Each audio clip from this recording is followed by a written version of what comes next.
이제 자라가십시오 라는 제목으로 베드로후서 3장 18절을 함께 봉독하겠습니다. 베드로후서 3장 18절입니다. 시작. 오직 우리 주 곧 구주 예수 그리스도의 은혜와 그를 아는 지식에서 자라가라. 영광이 이제와 영원한 날까지 그에게 있을지어다. 아멘. 한 사장님을 제가 소개하려고 합니다. 이분은 성함이 앞에 약자로 P라고 했습니다. 이분이 성인이 되어서 누군가의 손에 이끌려서 예수를 믿게 되었습니다. 그리고 큰 은혜를 체험하기에 이릅니다. 자, 그분이 자기가 예수의 제자가 된 사실 때문에 너무 감격합니다.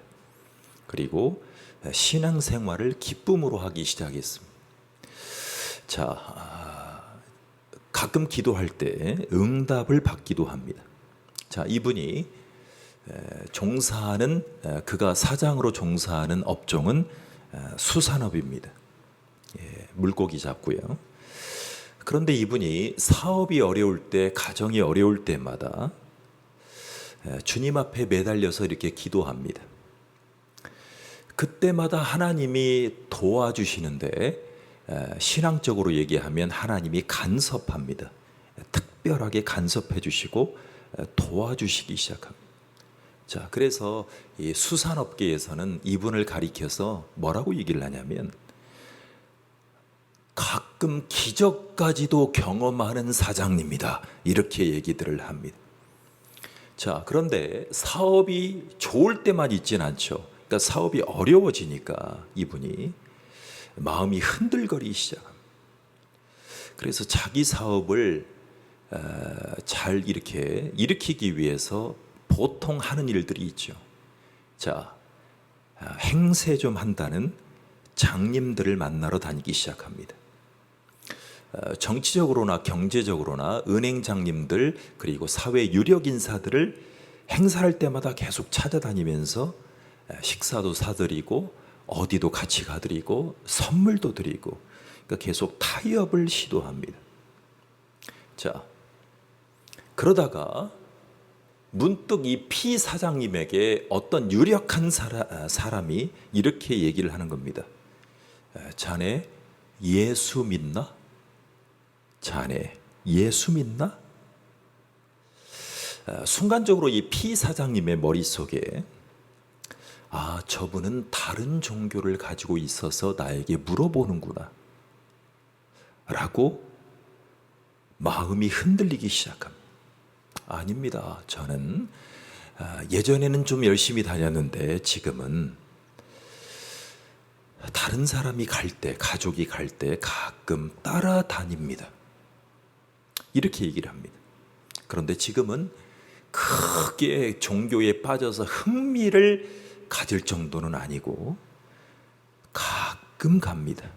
자, 그리고 이렇게 대답을 하고 나서 집에 왔더니 마음에 찔리기 시작합니다. 막 바늘로 막 찔리기 시작합니다. 자, 가슴이 아프기 시작합니다. 그리고 집에 돌아와서 기도할 생각을 못하고 고민으로 날밤을 새우다시피 합니다. 내가 교회 다닌 적이 몇 년인데. 그리고 신앙의 슬럼프를 빠지면서 오랜 세월 동안 이분은 괴로워하기 시작합니다. 자, 이분은 하나님께 기도하고 하나님께 붙들려서 사업을 일으킨 적이 있습니다만 이 삶에 결정적으로 자기의 삶에 오점 같은 것이 박혀서 못이 박힌 듯한 생각을 하게 됩니다. 자, 이분이 세상을 떠날 때쯤에 죽음을 예감하면서 친구들에게 한 장의 편지를 쓰게 됩니다.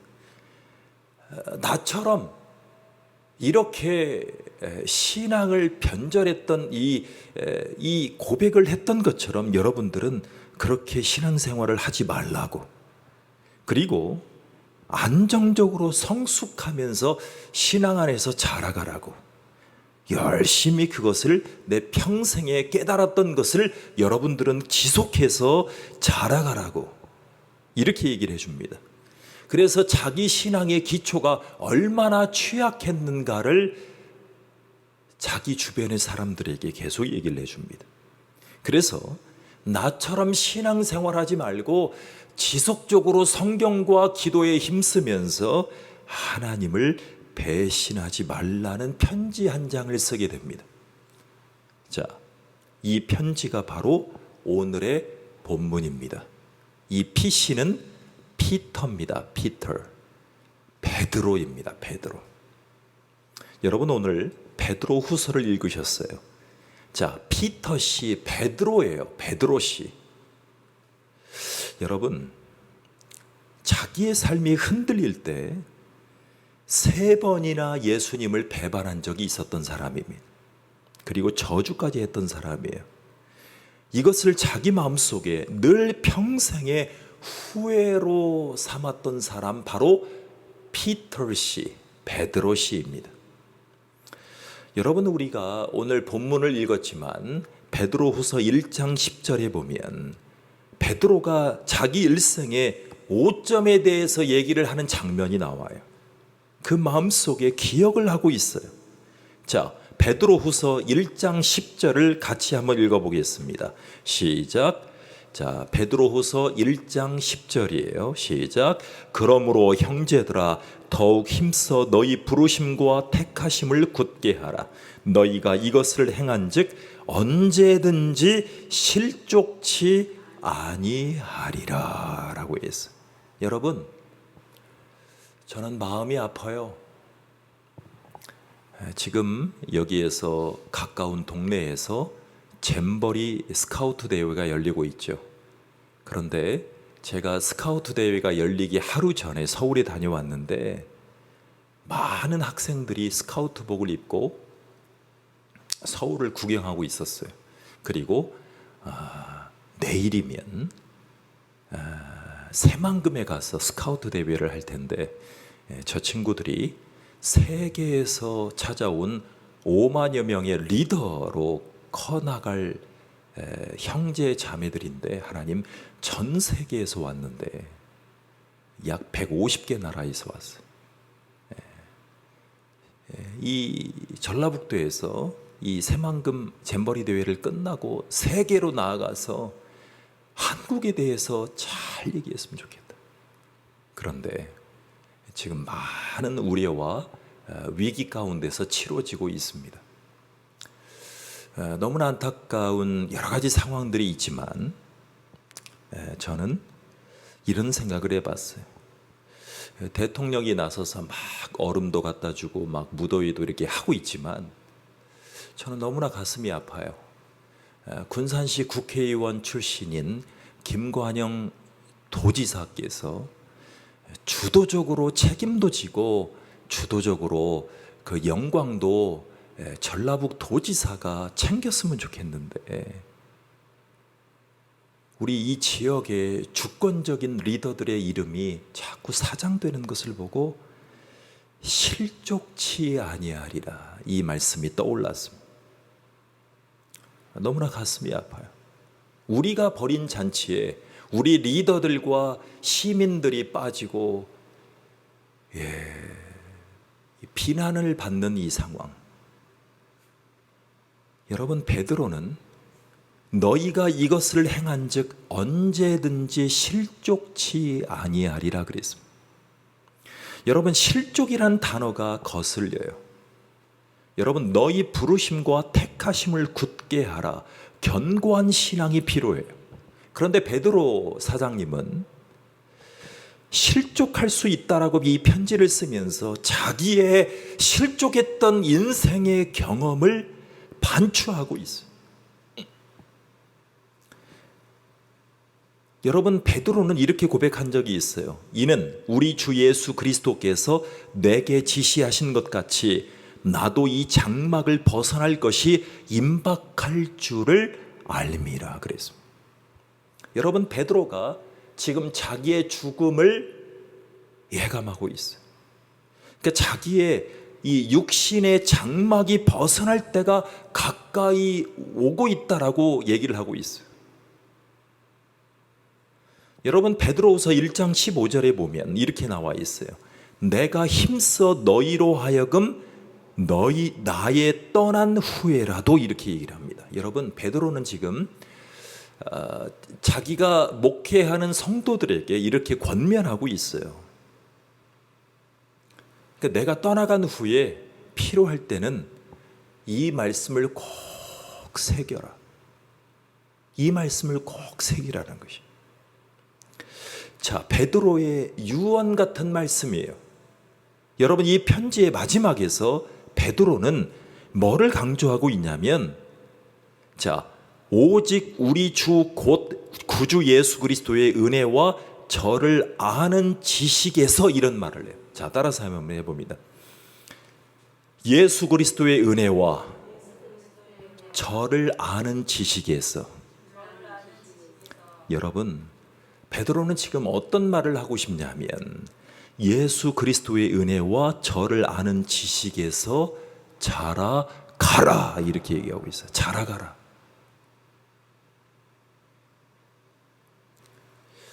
여러분, 신앙의 성장이 얼마나 중요한지를 우리가 알게 됩니다. 여러분, 신앙의 세계에 들어오신 분들은 신앙적으로 성장하면서 자라가는 것이 중요해요. 여러분, 신앙의 성숙, 신앙의 성장, 우리의 삶에서 더 중요한 것은 없어요. 베드로가 이것을 강조하고 싶어요. 여러분, 실족치 아니하려면 신앙 안에서 성장해야 돼요. 자라가야 돼요. 여러분, 오늘 우리 예배 가운데 오신 우리 중학교 학생 이한비 씨라는 친구가 우리 이렇게 법적인 보호자분과 함께 이렇게 오셨는데, 다른 사람이 보기에는 다 자라가지 못하는 부분이 있을 수도 있어요. 그런데 내적으로는 하나님이 그를 성장시킬 수 있다는 것을 믿으십시오. 그러니까 다른 분들과 모든 부분에서 똑같이 성장이 더딜 수는 있지만, 하나님이 내적으로는, 하나님의 영적인 세계에서는 하나님이 성장케 하실 수 있다는 사실에 대해서 오늘 인지하고 돌아가시기를 축복합니다. 여러분, 하나님의 자녀가 되신 분들에게는 이제 가장 중요한 주제는 뭐냐면, 하나님의 자녀로 태어난 그분들이 자라가는 거예요. 건강하게 신앙이 성장하는 거예요.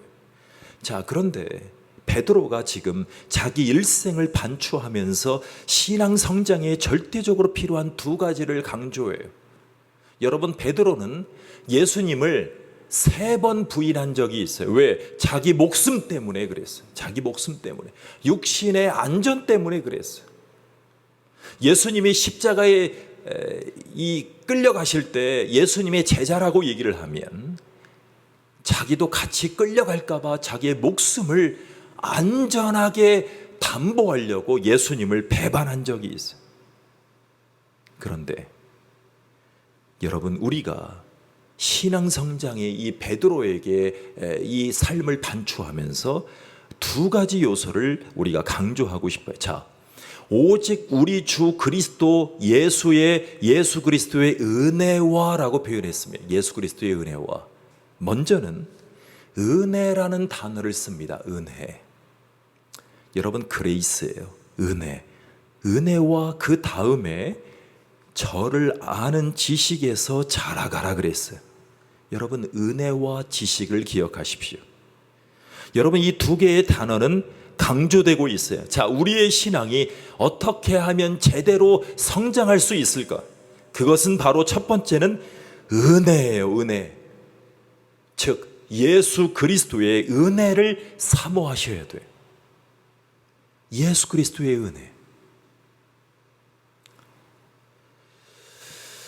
여러분, 우리 영국을 아십니까? 영국에서 한 번은 종교학회가 열렸어요. 종교회의가 열린 거예요. 그래서 각 종교의 대표적인 학자들과 그 종단의 대표격인 회장님들이 많이 참석을 했어요. 그런데 이 종교를 연구한 사람들이 모입니다. 그리고 자기네들의 종교를 막 비판하고 서로 이렇게 포럼을 갖는 거예요. 바로 약 70년 전에 일어났던 일입니다. 영국에서. 자, 그런데 패널 토의를 합니다. 그런데 그 중에서 기독교 차례가 왔습니다. 기독교 차례가 왔어요. 많은 종교학자들이 기독교 신앙의 특성이 무엇이냐라고 질문하는 거예요. 여러분, 전 세계에 기독교가 많이 퍼졌음에도 불구하고 기독교 신앙의 성격을 한번 얘기해 보라고 이렇게 얘기를 합니다. 자, 한 학자가 나타나서 이렇게 얘기합니다. 예수라는 하나님의 아들이, 하나님이신 그분이 성육신하신 것입니다. 거룩한 몸을 입고 육신으로 우리 가운데 오신, 크리스마스에 오신 성육신 아니겠습니까?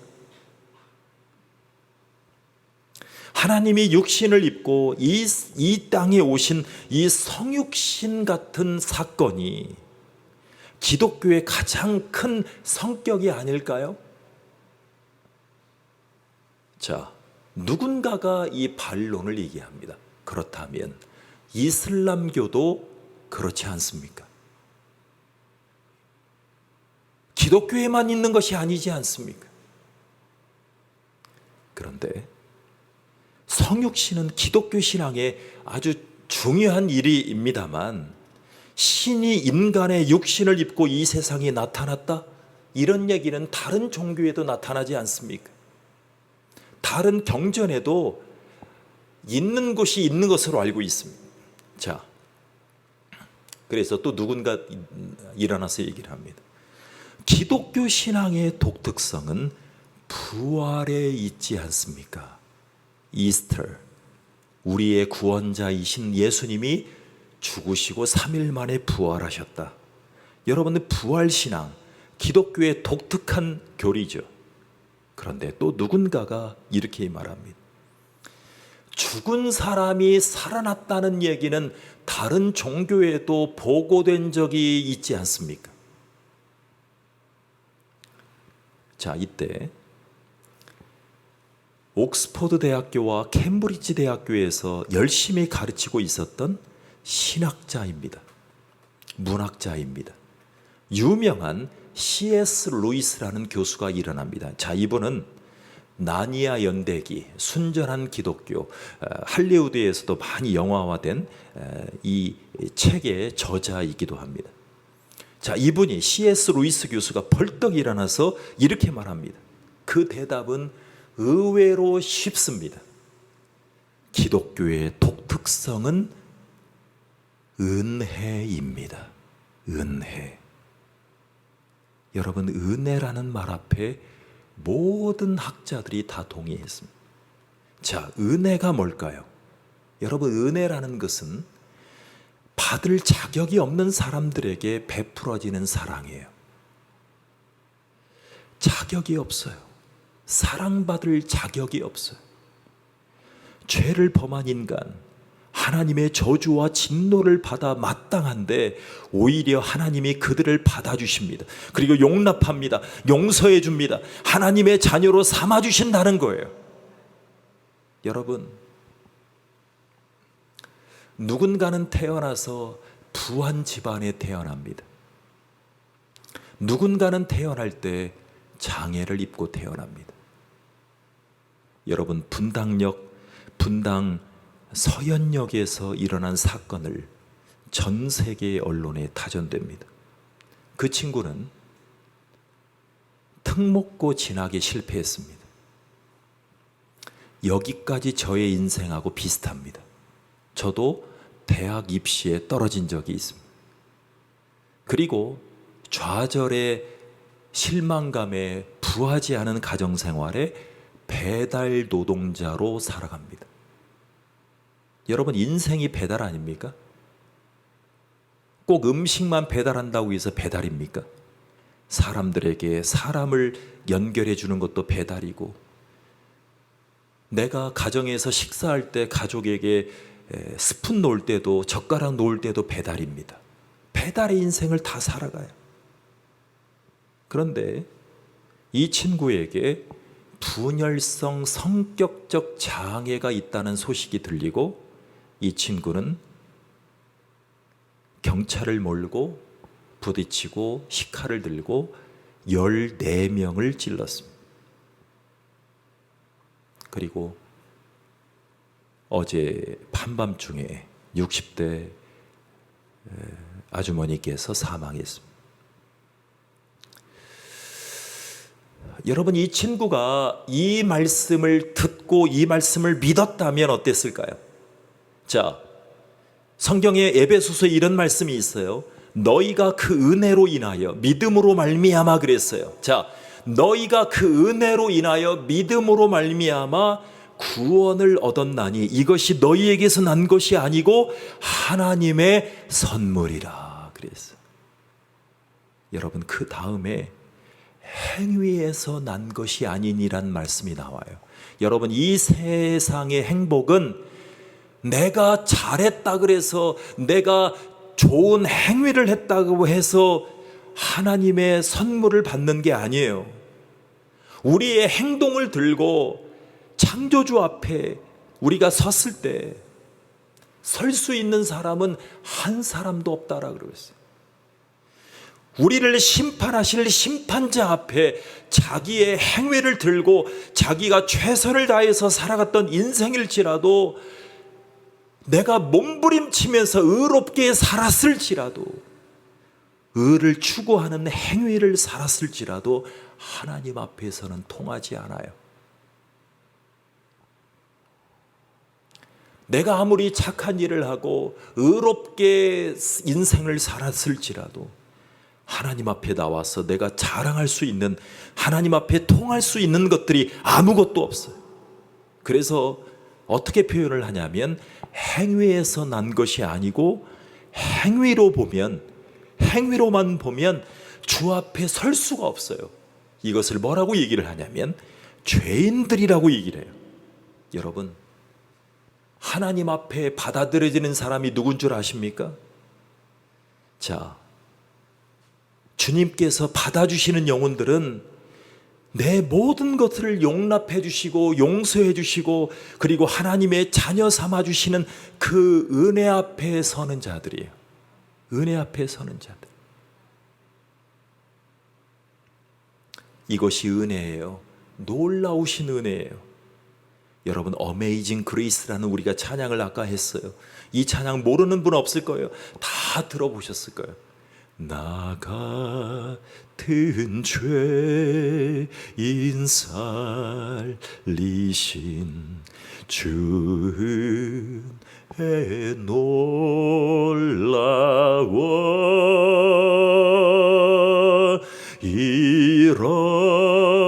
잃었던 생명 찾았고 광명을 얻었네. 여러분, 우리가 일생을 살아가면서 행복하려면 하나님께 지속적인 하나님의 은혜가 필요합니다. 지속적인 하나님의 은혜. 자, 우리가 구원받을 때만, 하나님의 자녀가 될 때만, 용서받을 때만 이 은혜가 필요하면 안 돼요.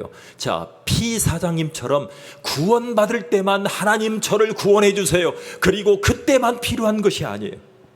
하나님의 은혜가 지속적으로 필요해요.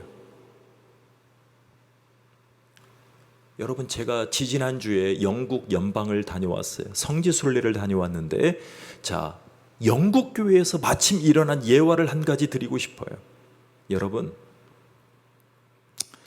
영국에 있는 교회들은 지금 우리 한국에 있는 교회들보다 새가 많지 않아서 이 여름철이 되면 휴가들을 많이 떠나니까 돌아가면서 주일마다 한 교회에서 성도들이 여러 교회에서 모이면서 예배를 드린답니다. 실제로 그러더라고요. 가보니까 하나님의 은혜로 저도 이제 옥스퍼드, 케임브리지, 뭐 런던 아이, 빅벤 이런 데와 함께 영국의 유적지들을 많이 다녀왔어요, 지난주에. 그런데 지금 영국 교회들은 한 교회에 모여서 예배를 드려요. 그런데 이웃 교회들과 더불어서 예배를 드리니까 목사님들도 뭐 휴가를 가셔야 되잖아요. 그러니까 휴가를 가시는 분들은 가고 모여서 예배를 드리는데 마침 그날 예배가 성찬식이었답니다. 성찬식. 여러분 성찬식이 뭔지 아실 거예요. 예수님의 몸과 피를 의식적으로 성찬식을 통해서 그리스도의 사랑을 나누는 게 성찬식이죠. 자, 그런데 성찬식을 할 때 집례를 하시는데 성찬위원들이 있어요. 자, 성찬위원으로 봉사하시는 그날 이 안수집사 장로님들 중에 판사로 지내셨던 분이 있다고 했습니다. 재판관이죠. 저지먼이죠. 그런데 이 성찬기를 들고 예수님의 떡과 포도주를 전달하는데 몇 번 좌석을 가고 딱 건네려니까 이 장로님, 판사 출신 장로님이 눈이 휘둥그레지는 거예요. 자세히 보니까 영국 사회를 떠들썩하게 했던 살인사건의 주범 형제가 서 있는 거예요. 예수님의 떡과 잔을 나눠줘야 되는데 순간 멈칫한 거예요. 결국에는 이 장로님이 떡과 포도주를 건네고 강단 앞으로 돌아오셨습니다. 이 목사님이 이 성도에 대해서 익히 알고 있었고 이 장로님도 알고 있었기 때문에 순간적으로 집례하는 이 성찬식의 이 목사님이 마음이 여러 가지였을 것입니다. 바로 그 살인을 했던 그 사람이 성도가 되어서 지금 성찬식에 참여를 하러 온 거예요. 여러분 같으면 어떻겠어요? 이분이 살인을 했던, 사회적으로 시끄럽게 했던 그런 분인데 이분이 예수를 믿고 성찬식에 참여해서 성찬을 받고 있다니, 이게 얼마나 놀라운 일입니까? 여러분, 이 사건은 그 다음날 영국 신문이 날 정도로 아주 놀라운 일이죠. 자, 워낙 유명했던 사건이, 그래서 예배가 끝나고 목사님이 장로님에게 만나서 대화를 하는데 이렇게 인사를 건넵니다. 장로님, 참 하나님의 은혜가 놀랍지요? 이렇게 경건하게 여쭤봤습니다. 그 얘기 속에는 모든 것이 함축해 있습니다. 그랬더니 이 장로님이 잠시 고민하면서, 목사님, 그렇지 않아도 예배 내내 그 형제를 떠올리면서 바로 옆자리에 있는 그 형제를 생각하고 묵상하면서 예배를 드렸습니다. 가로 닫고, 목사님은 아마 저분이 저런 삶을 살던 사람인데 이제 예수 믿고 나와서 성찬까지 참여한다, 그래서 많이 놀라셨겠죠. 저도 놀랐습니다. 저도 심히 놀랐는데요, 그 다음 이 장로님의 말씀에 귀 기울일 필요가 있습니다. 목사님, 제가 그분을 만나고 조금 있다가 성찬에 저도 참여하면서 저는 다른 것을 생각했습니다. 무엇을 생각하셨어요? 목사님, 제가 그 케이스를 잘 알고 있는데 사실은 그분의 입장에 있었다면, 그분의 입장에 제가 삶이 놓여져 있었다면 저도 아마 살인을 저질렀을 것 같아요. 그런데 내가 살인자가 안 되고 이렇게 주님 섬기는 사람이 되었다라는 생각을 예배 내내 해보니까 그것이 하나님의 은혜더라고요. 그것이 은혜더라고요. 이것을 한국 버전으로 한번 얘기해 볼까요? 예, 목사님, 저는 태어나기를 강남 8학군에서 태어나서 대치동에서 고등학교까지 고액 과외를 하다가 무사히 스카이를 들어가서 로스쿨을 마치고 대한민국 법원의 판사로 재직하다가 그러한 살인 현장을 많이 경험하는 판사가 되었지만 저는 살인할 만한 그런 불우한 가정에서 살지 않았습니다. 그리고 다행히 경건한 부모님, 중산층 이상의 부모님, 강남의 안정적인 집에서 살다가 저는 살인과는 거리가 먼 인생을 살았습니다. 이것이 하나님의 은혜였습니다. 이게 한국 버전 아닙니까? 여러분, 가정이 불우하고 힘들면 살인할 수 있고 칼을 들고 설칠 수 있다는 그 사실 앞에 우리는 숙연해집니다.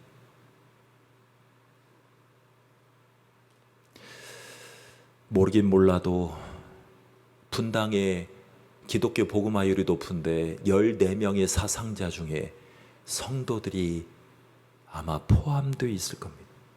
교인들이 포함되어 있을 겁니다.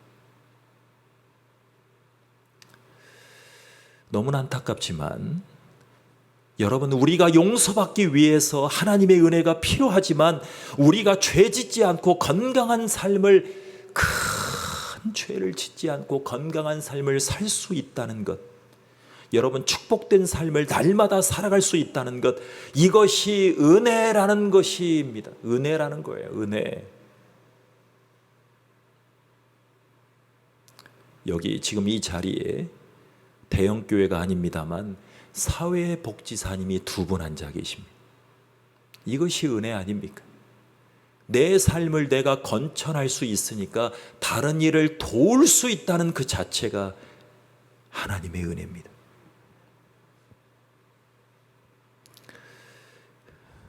저는 50 다 되도록 옥스퍼드 대학교 가보는 것이 욕심 중에 하나였습니다. 근데 제가 2주 전에 꿈을 이루었죠. 작은 꿈. 그래서 옥스퍼드 대학교는 원래 목사를 만들어내기 위해서 세운 학교예요. 케임브리지도 그렇고 하버드도 그렇고, 프린스턴도 그래요. 그런데 그 옥스퍼드의 대학교의 전망대를 올라갔습니다. 전망대를 올라갔는데 거기에 옥스퍼드 시내와 런던이 좀 떨어져 있잖아요. 옥스퍼드로 형성된 이 옥스퍼드 대학교에서 보면서 망중한을 경험하게 됐어요. 하나님, 이 옥스퍼드 대학의 이 지식인들이 전 세계의 대학교를 만들고 전 세계를 이끌어갔던 적이 있습니다. 지금도 마찬가지. 하나님, 이것이 하나님의 은혜입니다. 하나님, 제가 옥스퍼드 대학교에 관광을 왔는데 저는 어떻게 하나님의 은혜를 전해야 됩니까? 이렇게 생각을 해봤습니다. 너무나 부족한 제가. 여러분, 누구든지 갈 수 있는 여행이지만, 누구든지 올 수 있는 잼버리지만, 누구의 마음속에 지금 현재 내 삶에서 내 인생이 끝나가는 이 시점에 언젠가는 마지막 시점이 다가올 때 내 인생을 쭉 돌이켜보면서 여러분, 베드로와 같은 이런 고백을 한다면 어떨까요? 나의 나된 것은 하나님의 은혜입니다. 한번 같이 해볼까요? 나의 나된 것은 오직 하나님의 은혜입니다. 여러분, 신앙 안에서 자라가십시오. 하나님의 은혜를 깨달으십시오. 하나님의 은혜가 감사하구나. 이 은혜를 깨달을 때 은혜에 대한 감격 때문에 오늘 예배 오고 다음 주 예배 오고 평생 예배를 드릴 수 있는 거예요. 그래서 하나님께 은혜를 사모할 수 있는 거예요. 하나님의 은혜를 요청하는 거예요. 하나님, 저를 은혜 가운데 제 인생을 놓여지게 도와주시옵소서. 하나님, 지금 이 순간부터 하나님의 은혜를 깨달은 날부터 너희 중에서와 같이 또한 온 천하에서도 열매를 맺어 자라는구나. 이 베드로의 고백이 여러분의 고백이 되기를 원해요. 여러분의 인생에도 하나님께 열매를 올려드릴 것이 있어야 되지 않겠습니까? 하나님, 나 같은 죄인을 받아주시고 용서해 주시고 구원해 주시고 하나님의 은혜로 삼아주시니 너무나 감사하고 놀랍니다. 하나님 너무나 감사드립니다. 여러분, 우리가 아까 부른 305장 나 같은 죄인 살리신이라는 이 찬송가인데요, 가끔 드라마에도 나온다는 거 아세요? 세상 드라마 영화에도 나와요. 자, 이 찬양에 대해서 좀 얘기를 해보고 싶어요. 여러분, 이런 은혜를 사모했던 한 인간을 한번 들어보시기 바랍니다. 여러분이 잘 아시는 나 같은 죄인 살리신 소위 어메이징 그레이스라는 노래예요. 자, 여러분 이 찬송가에 보시면 나 같은 죄인 살리신, 그 다음 뭐라고 나오냐면 주님의 은혜 고마워, 이렇게 얘기를 합니다. 그리고 놀라워, 주님의 은혜 놀라워, 이렇게 얘기를 합니다. 자, 오늘 베드로의 고백처럼 이 찬송가의 가사가 똑같습니다. 자, 이제껏 내가 산 것도 주님의 은혜입니다. 지금 내가 살아가고 있는 것도 그분 때문이라는 것을 알고 있는 거예요. 그분을 의지하는 마음이 나타나고 있어요. 그런데 거기서 끝나지 않습니다. 이 찬송가에 보면 뭐가 나오냐면 나를 장차 본향에 인도해 주시리 그랬어요. 내 앞길도 그분이 인도해 주실 것을 믿는다는 거예요. 이것이 나타난 찬송가예요. 여러분, 이 찬송가를 작사하신 분이 존 뉴턴이라는 분이에요. 요한 뉴턴이라는 분이에요. 이분이 심우했던 교회도 다녀왔어요. 제가 예배 끝나면 이 링크를 드리겠습니다. 저는 근데 이분이, 영국이 여러분 대영 제국이라고 얘기를 하잖아요. 자, 유나이트 킹덤이라고 얘기해요. 여러분, 유나이트 킹덤 오브 잉글랜드, 이 말 속에 영국의 큰 이 스케일이 나와요. 그러니까 영국은요, 전 세계를 식민지 삼으려고 노예무역을 했어요. 그 노예무역을 했을 때 노예무역의 왕자 대부호였던 존 뉴턴이라는 사람이 바로 이 곡을 지었어요. 그럼 여러분, 아프리카에서 막 노예들을 막 이 배에다 실어가지고 그 영국으로 이 배를 가지고 오는 그 길목에 다리에 가봤어요. 어마어마한 운하를 만들어 놓고 다리를 만들어 놓고 거기에 이 노예, 이 아프리카의 이 흑인들을 데려와서 그 이후에 제1차, 제2차 산업혁명을 통해서 전 세계의 경제혁명의 오리지널 나라. 그때 존 뉴턴이 돈을 어마어마하게 법니다. 그런데 하나님의 기구한 섭리에 의해서 이 존 뉴턴이 노예 상인이었잖아요. 노예를 사고 팔았잖아요. 근데 노예 장사꾼이었잖아요. 그런데 장사가 한순간에 잘못되는 그 역사가 일어나서 자기가 노예가 돼요. 여러분, 대기업 회장님 하던 분이 말단 직원이 아니라 노예가 됩니다. 그래서 배에서 이 종로로 타는 이 노예의 일을 얼마 동안 하다가 노예의 자리에 있었다 보니까 그 삶을 하는 거예요. 흡사, 배너 영화처럼 말이죠. 근데 이분이요, 어떤 작은 책자 하나를 보게 돼요. 이 작은 누가 신앙적인 책자를 하나 준 거를 가지고 보는데 그 책자를 보다가 큰 깨달음이 와요. 자기가 지금 노예 일을 하고 있지만 육체적인 노예보다 더 비참한 것은 자기가 죄악의 노예다. 죄악의 노예다. 그래서 죄에 얽매여 가지고 죄에 끌려다녔던 자기의 모습을 영화의 한 장면처럼 바라락 보게 됩니다. 그리고 하나님의 진노를 피할 수가 없는 자신의 죄의 사슬에 매여 있는 자기의 죄된 삶을 보게 됩니다. 그리고 자기의 실존을 보게 됩니다. 자기의 인생의 비참한 운명을 보게 됩니다. 그리고 이것을 깨닫습니다. 그리고 이 책을 읽다 말다가 기도를 합니다. 그리고 하나님 앞에 무릎을 꿇고 기도를 합니다. 어떻게 기도를 하냐면 성경의 복음이 깨달아지기 시작해요. 내 힘으로, 내 노력으로, 내 결단으로 풀어버릴 수 없는 이 죄악의 사슬, 역겹의 사슬, 그 사슬을 보게 됩니다. 여러분, 그때 이 존 뉴턴의 마음속에 하나님이 보여주시는 게 있었어요. 그게 뭐냐면 예수님을 자기에게 보내주시고 내 죄를 담당하시고 십자가에서 보혈을 흘려주시고 예수를 믿는 자는 죄 사함을 받는다. 이 복음이 깨달아지기 시작합니다.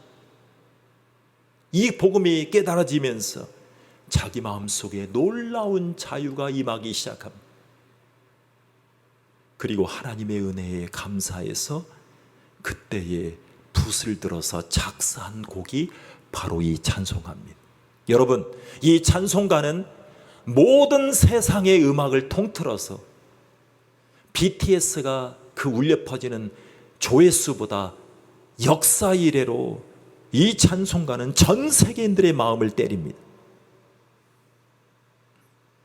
주님의 은혜를 사모하는 마음, 은혜를 깨달은 자, 내 인생의 앞길도 은혜 없이는 살아갈 수 없다는 하나님께 대한 고백의 이 찬양은 삽시간에 전 세계에 퍼집니다. 그래서 하나님의 은혜를 사모하는 모든 이들의 마음속에 울려 퍼지기 시작해요. 그래서 신앙의 성숙을 사모하는 많은 이의 마음속에 이 찬양이 들리기 시작합니다. 여러분, 이 찬양의 영문은 이렇게 시작해요. Amazing grace, how sweet the sound that saved a wretch like me. I once was lost, but now am found. Was blind, but now I see. 자, 번역하면 이래요. 놀라우신 은혜는 놀랍게 저에게 들립니다. 나는 나를 사랑하시고 나를 구원하시는 그분을 경험합니다. 나는 내 인생을 잃어버렸던 자입니다. 그렇지만 지금 찾았습니다. 그리고 지금 보게 되었습니다. 나는 지금 예수님을 보게 되었습니다. 여러분, 하나님의 은혜를 사모하시려면, 하나님의 마음을 사모하시려면 예수 그리스도 안에서의 은혜를 사모하십시오. 그리고 우리 구주 예수 그리스도의 은혜와 그리고 바울 사도가 은혜로 주시는 바울에게 임했던, 그리고 베드로에게 임했던 하나님의 은혜를 사모하십시오. 그래서 그분을 아는 지식에서 자라가십시오. 그리고 예수 그리스도를 깊이 경험하십시오. 그러면 하나님이 은혜로 여러분들을 인도하실 줄 믿습니다. 같이 기도하겠습니다. 하나님, 이 자리에 오신 하나님의 자녀가 되기를 원하시는 주의 백성들을 주님이 불러 모아주심을 감사를 드립니다. 주님을 신뢰하고 주님을 의지합니다. 주님을 주장합니다. 내 인생은 잃어버린 인생이었고 한탄스럽고 불만족스럽고 그리고 육신적인 고통과 어려움 그리고 미래에 대한 소망을 가지지 못해서 하루하루 꿈이 없이 살아가는 인생일지라도 하나님, 이 시간 주님이 우리 가운데 허락하시기 원하는 예수 그리스도 안에서의 은혜를 사모하는 하나님의 백성으로 인도해 주시옵소서. 불러 모아 주시옵소서. 축복해 주시옵소서.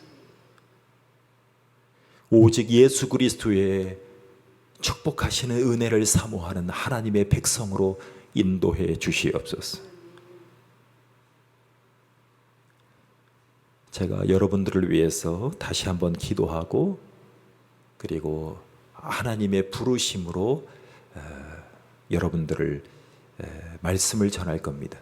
잠시 눈을 감고 손을 마음에 대도 좋습니다. 이 시간은 아주 귀한 시간입니다. 여러분들을 하나님이 부르시는 시간입니다. 하나님이 은혜로 여러분의 삶을 인도하기 원하시는, 여러분의 삶이 은혜로 도색되기를 원하시는 시간입니다. 여러분의 모든 연약함을 주님 앞에 맡기십시오. 여러분의 모든 기억을 주님 앞에 맡기십시오. 여러분의 모든 불만족한 인생을 주님 앞에 의지하십시오. 그리고 예수 그리스도 안에서 우리의 구원자요 주인님이신, 우리의 은혜의 전달자이신 예수님을 받아들이십시오. 하나님, 이 축복이 저희 가운데 있기를 소원합니다. 하나님, 우리 이한빛 우리 형제님, 그리고 우리 법적인 보호자 형제님, 그리고 우리 자매님, 그리고 저희 모두를 긍휼히 여겨주시고 인도해 주심에 감사를 드립니다. 우리가 주님을 신뢰하고 주님을 붙들고 나아갑니다. 주님을 주장하고 나아갑니다. 주님 안에서 우리 가운데 역사하실 은혜의 시간을 사모하며 나아갑니다.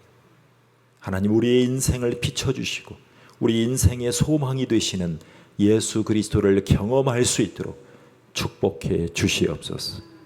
우리를 도와 주시옵소서. 우리를 인도해 주시옵소서.